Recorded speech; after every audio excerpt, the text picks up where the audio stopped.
Aula número 119. A sintaxe do substantivo. Ouça este trecho de um sermão do Padre Vieira. Sermão do terceiro domingo da Quaresma. Não há coisa mais escrupulosa no mundo que papel e pena. 3 dedos com uma pena na mão é o ofício mais arriscado que tem o governo humano. Se os dedos não forem muito seguros, com qualquer jeito da pena se podem fazer grandes danos. As penas são as que escrevem as sortes, as que tiram e as que dão, e talvez a boa aos maus e a má aos bons. Quantos delitos se enfeitam com uma penada? Quantos merecimentos se apagam com uma risca? Quantas famas se escurecem com um borrão? Para que vejam o que escrevem, de quantos danos pode ser causa se a mão não for muito certa, se a pena não for muito aparada, se a tinta não for muito fina, se a régua não for muito direta e se o papel não for muito limpo. Se as penas dos reis forem sãs e tão puras como os raios do sol, delas nascerá todo o bem e felicidade pública. Mas se em vez de serem sãs, forem corruptas, e não como os raios do sol, senão como os raios, elas serão a causa de todas as ruínas e de todas as calamidades. Se perguntares aos gramáticos, de onde se deriva esse nome calamidade, calamitas, responder-vos-ão que de cálamo. E o que quer dizer cálamo? Quer dizer cana e pena. Porque as penas, antigamente, faziam-se de certas canas delgadas. Esta derivação ainda é maior na política que na gramática. Se as penas de que se serve o rei não forem sãs, destes cálamos se derivarão todas as calamidades públicas e serão o veneno, a enfermidade mortal da monarquia, em vez de serem a saúde dele. Padre Antônio Vieira.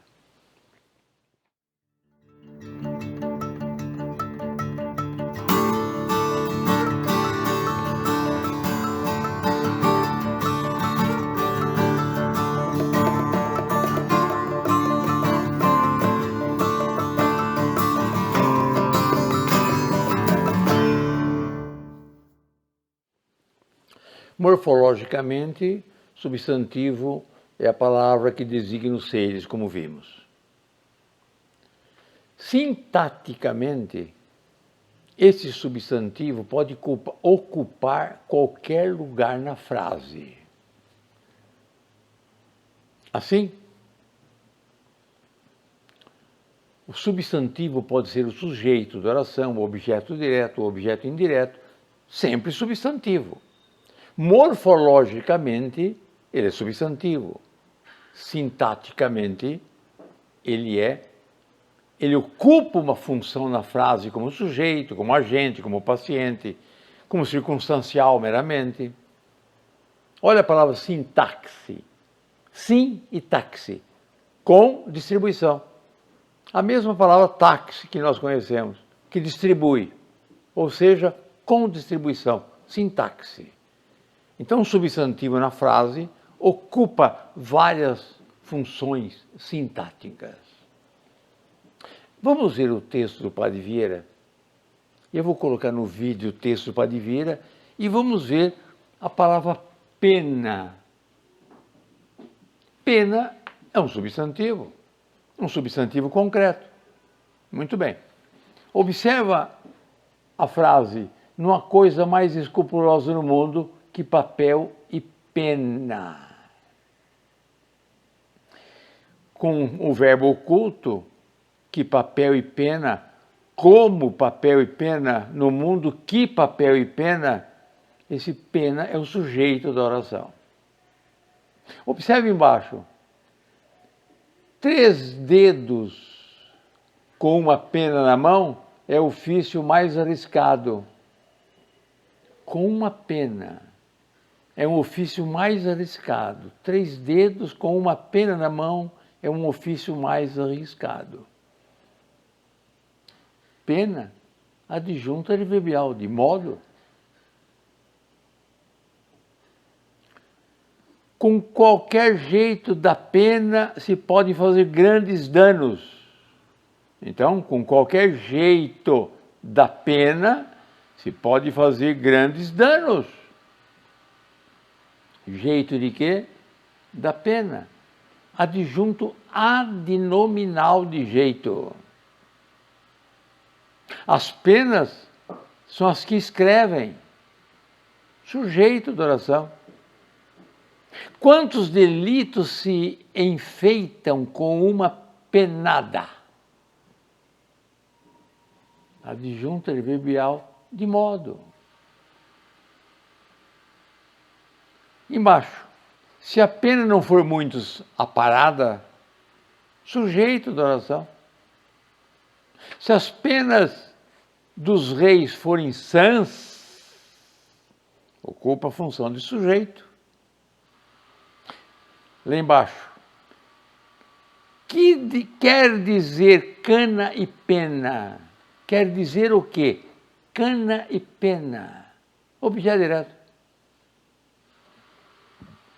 Porque as penas antigamente faziam-se de certas canas. Faziam-se as penas. Sujeito da oração. Se as penas de que serve o rei não forem sãs, desses cálamos, então, se as penas não forem sãs, sujeito da oração. O que eu fiz de propósito? Busquei num sermão do Padre Vieira um substantivo em que ele repete a palavra várias vezes. E mostrei que a palavra pena, em todos os lugares que ela aparece, é um substantivo concreto. Contudo, ocupa a função de sujeito, ocupou no texto a função de sujeito, de adjunto adnominal, adjunto adverbial. Então, ela muda de função conforme a posição dela no texto oracional.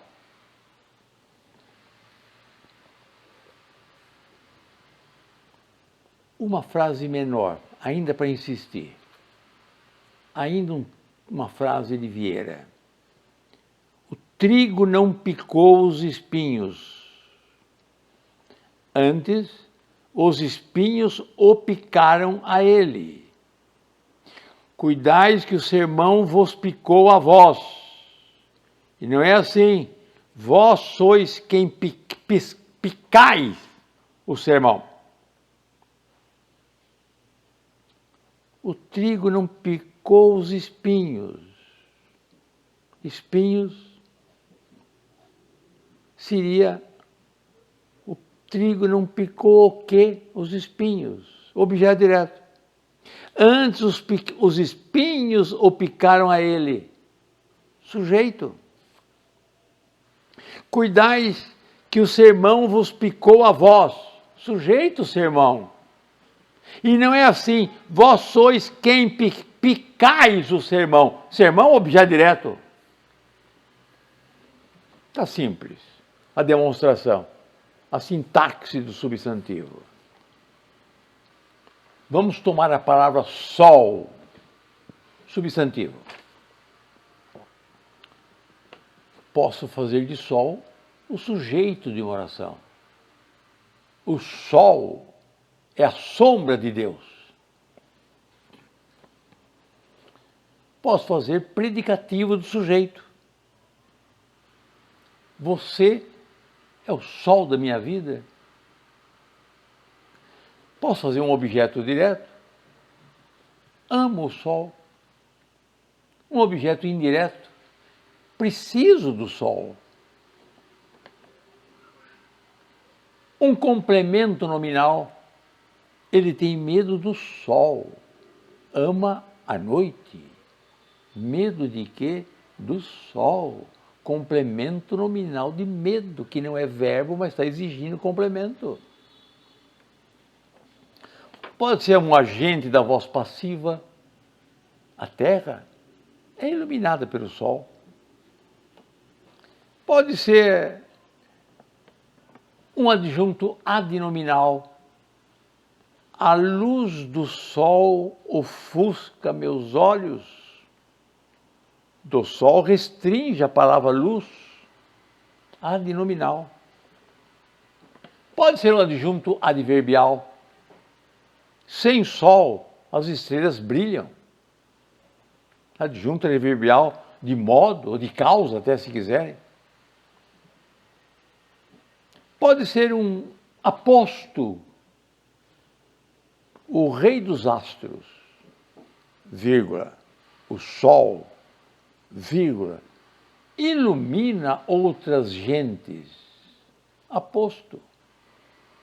E pode ser um vocativo, ó sol, por que não permites brilharem as estrelas? Sem dúvida, esgotamos um assunto para demonstrar o que me propus. O substantivo ocupa qualquer função sintática. A concordância do substantivo. O substantivo na frase é uma palavra regente, ela rege as palavras que em torno dela aparecem. As palavras regidas pelo substantivo. Ela rege o verbo, ela rege os adjetivos.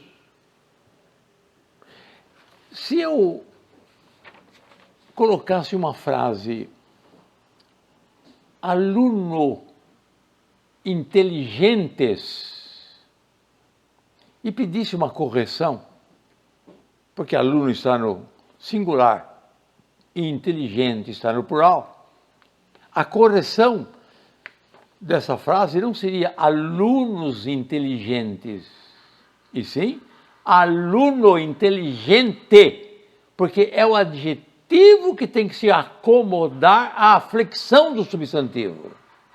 Ele que rege. E o adjetivo é uma palavra regida. Se me permite, outro exemplo. Por que estuda tanto estes alunos? Ponto de interrogação. A frase está errada. Qual seria a correção dessa frase? Eu tenho que acomodar o verbo ao sujeito, ao substantivo, e não o contrário. Então, por que estudam tanto estes alunos? Mas vamos ver o substantivo e seu adjetivo. Substantivo é palavra regente e adjetivo é a palavra regida. Assim eu digo, rosas vermelhas, vermelhas tem que se acomodar à flexão do substantivo. Essa é a regra. Todos nós entendemos isso. Homens felizes, felizes se adapta à pluralidade do substantivo, em número, em gênero. Mas eu queria fazer algumas observações. O povo, e esse povo que eu digo, quem escreve, quem fala, Os jornalistas, os escritores, os radialistas, as pessoas que comentam, que falam, que gostam da linguagem verbal. É muito comum colocar o substantivo no plural seguido de dois adjetivos. Então, houve uma inversão na lógica. É o substantivo que está concordando com o adjetivo.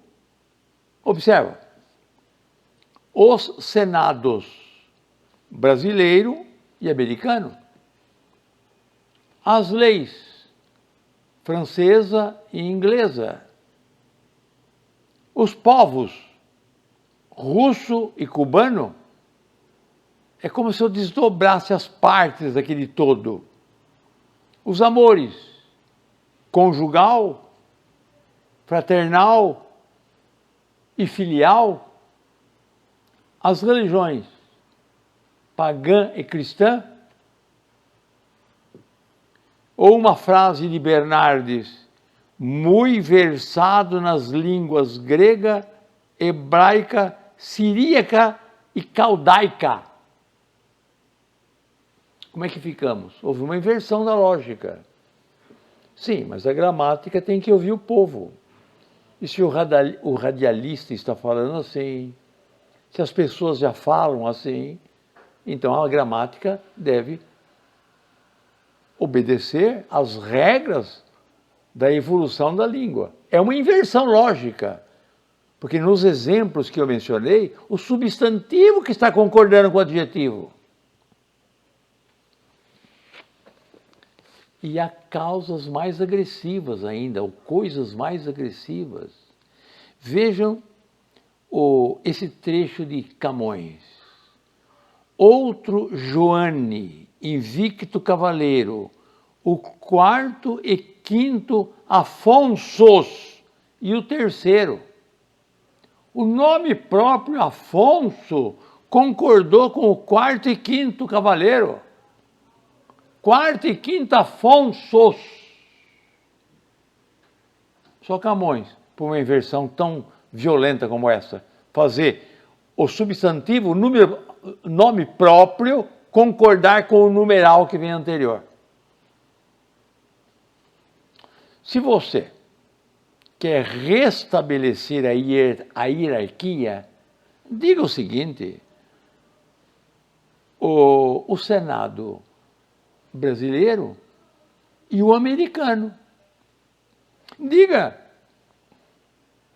a lei francesa e a inglesa.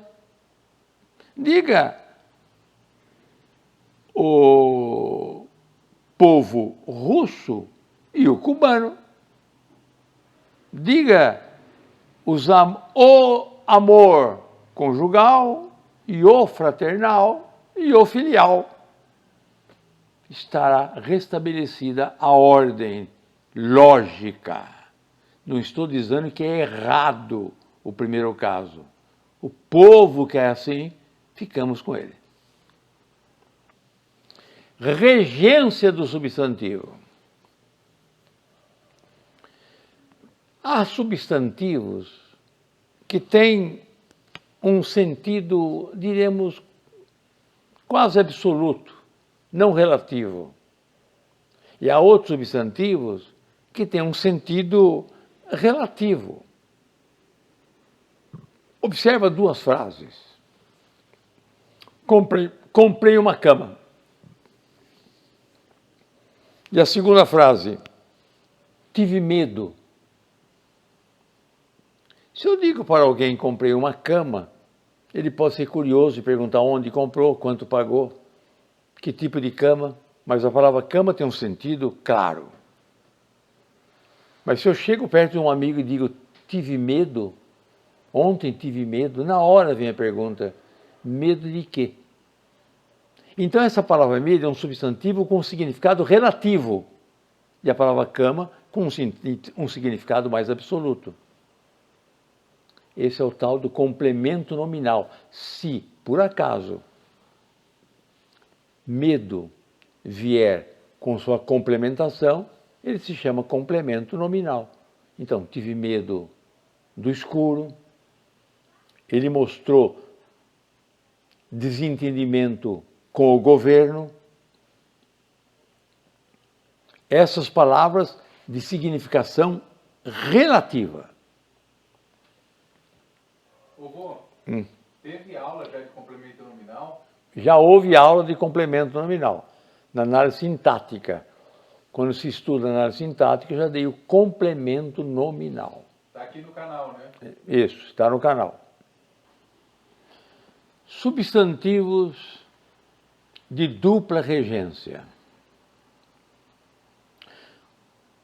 Há substantivos de dupla regência que mantêm o mesmo significado, o mesmo sentido.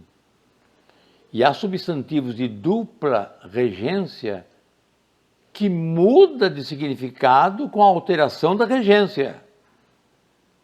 Vamos ao primeiro caso. Eu digo o abandono ao emprego ou o abandono do emprego. É indiferente. E não mudou o sentido da palavra abandono. O abatimento da classe política ou o abatimento na classe política. Benefício ao povo, benefício do povo ou benefício para o povo. Capacidade de trabalho e capacidade para o trabalho. Desvelo com o filho, desvelo pelo filho. Devoção ao irmão, devoção pelo irmão.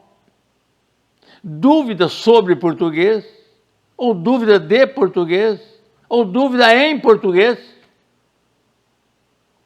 Dupla regência, até tripla regência, com o mesmo sentido. Mas o que veremos agora é o substantivo de dupla regência que muda com a regência o seu significado. O meu aluno, que acompanha essas aulas pessoalmente, que já aprendeu bastante, eu vou mudar a regência do substantivo e ele vai me dando o significado desse substantivo. Observe então o que eu vou dizer agora.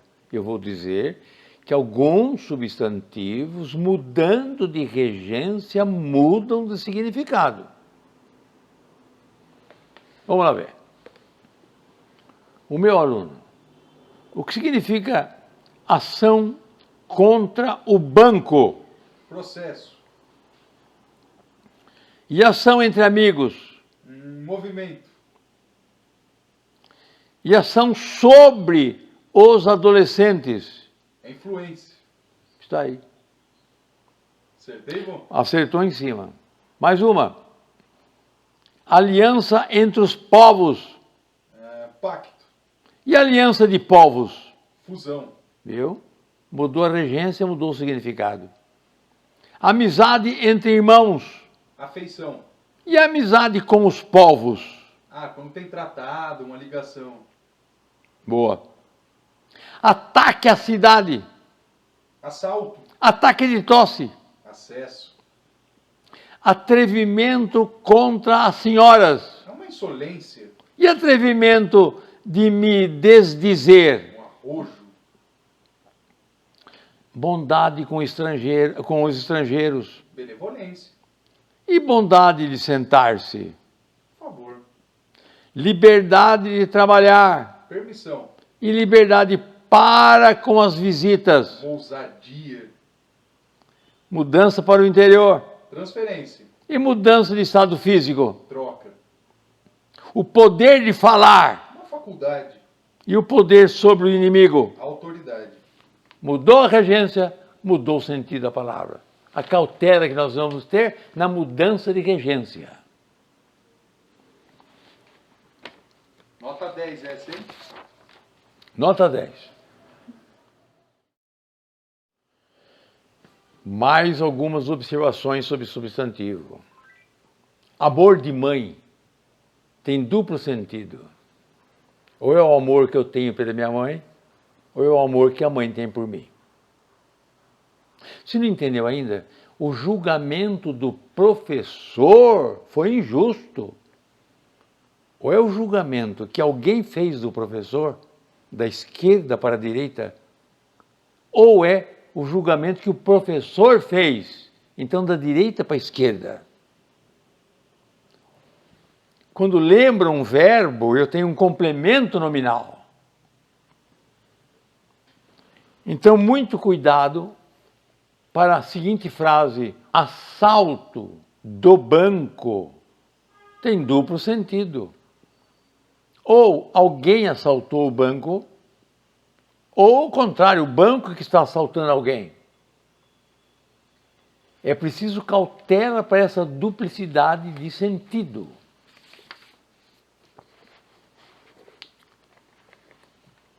Carlos Drummond de Andrade, de propósito, escreve o seguinte: provisoriamente não cantaremos o amor que se refugiou mais abaixo nos subterrâneos. Cantaremos o medo do soldado, o medo da igreja, o medo do ditador.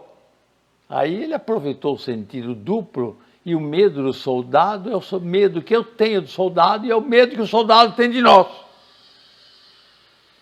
Duplo sentido. Mas às vezes eu não quero duplo sentido e preciso ter calma com isso.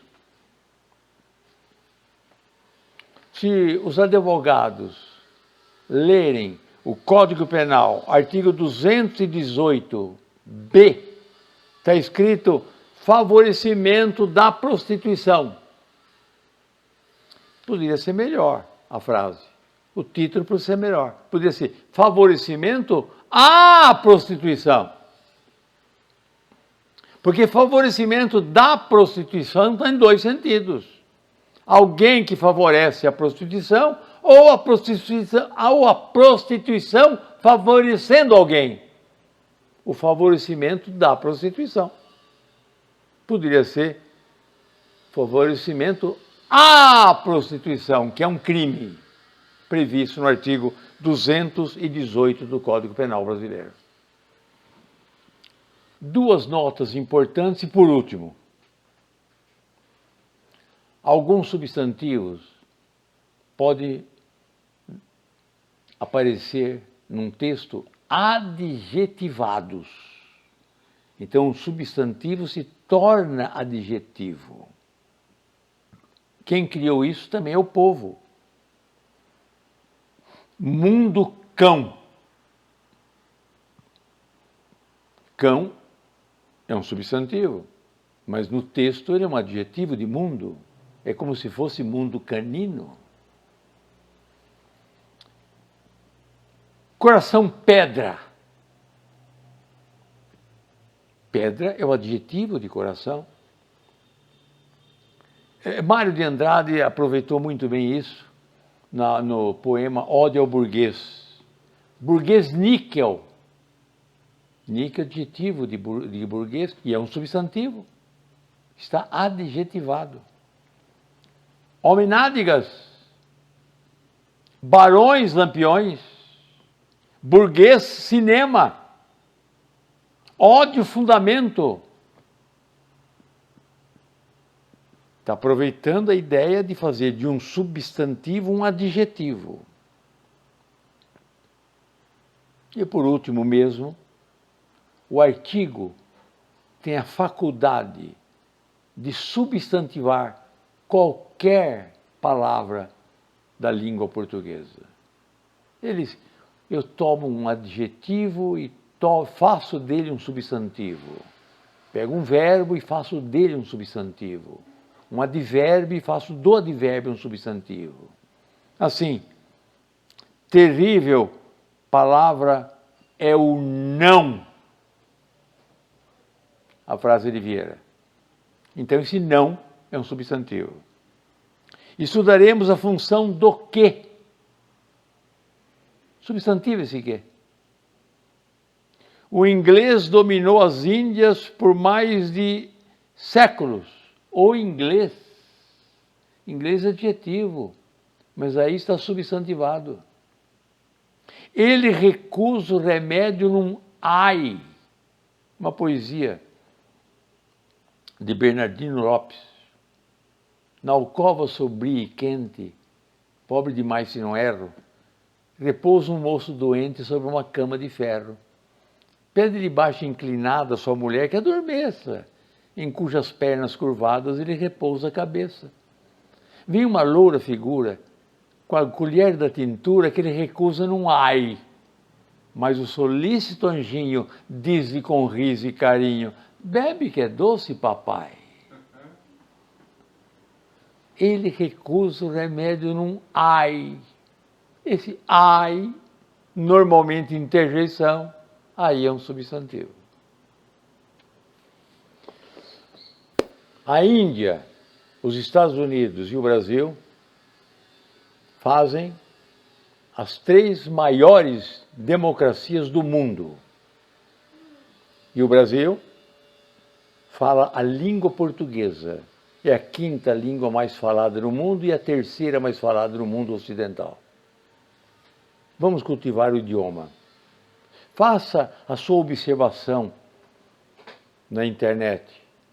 Faça a sua observação. Peça algumas aulas para o professor, das quais você pode ter dúvida. E eu ensino. Ou à distância mesmo, ou então eu dou uma aula para o assunto que você desconheça. Vamos engrandecer o idioma nosso, já que somos uma das maiores democracias do mundo e falamos uma das mais línguas belas que o planeta conhece. Se não é verdade o que eu estou dizendo, eu termino com um trecho tirado do Sermão do Mandato do Padre Vieira, pregado na Capela Real em 1645, talvez com a presença do D. João IV, rei de Portugal, na Capela Real em Lisboa. Veja que coisa linda. Pintaram os antigos o amor menino, o Cupido. E a razão, dizia eu ano passado, que era porque nenhum amor dura tanto que chega a ser velho. Mas essa interpretação tem contra o exemplo de Jacó com Raquel e de Jonatas com Davi e outros grandes, ainda que poucos. Pois se há amor que dure muitos anos, por que não lo pintam os sábios sempre menino? Dessa vez, cuido que hei de acertar a causa. Pinta-se o amor sempre menino, porque ainda que passe dos 7 anos, como de Jacó, nunca chega a idade do uso da razão. Usar da razão e amar são 2 coisas que não se juntam. A alma de um menino, que vem a ser uma vontade com afetos e um atendimento sem uso, tal é o amor vulgar. Tudo conquista o amor quando conquista uma alma. Porém, o primeiro rendido é o entendimento. Ninguém teve a vontade febricitante que não tivesse o entendimento frenético. O amor deixará de variar se for firme, mas não deixará de tresvariar se é amor. Nunca o fogo abrasou a vontade que o fumo não cegasse o entendimento. Nunca houve enfermidade no coração que não houvesse fraqueza no juízo. Por isso, os mesmos pintores do amor lhe vedaram os olhos. E como o primeiro efeito, ou última disposição de o amor é cegar o entendimento, daqui vem que isto que vulgarmente se chama amor tem mais partes de ignorância. E quantas partes tem de ignorância, tantas lhe faltam de amor. Quem ama porque conhece é amante. Quem ama porque ignora é nécio. Assim como a ignorância na ofensa diminui o delito, assim no amor diminui o entendimento e o merecimento. Quem, ignorando, ofendeu, em rigor não é delinquente. Quem, ignorando amor, em rigor não é amante. Vós amais diamantes de firmeza e na verdade são vidros de fragilidade. Vós amais perfeições angélicas e na verdade são imperfeições humanas. Logo, os homens não amam aquilo que pensam que amam. Quem ama vidros, pensando que são diamantes, diamantes ama e não vidros. Quem ama imperfeições, cuidando que são perfeições, perfeições ama e não imperfeições. Não se pode amar o que se imagina, porque o que se imagina não existe. A minha língua é a língua portuguesa. Corta. É o quê? A minha pátria é a língua portuguesa. Cara, essa foi de Oscar.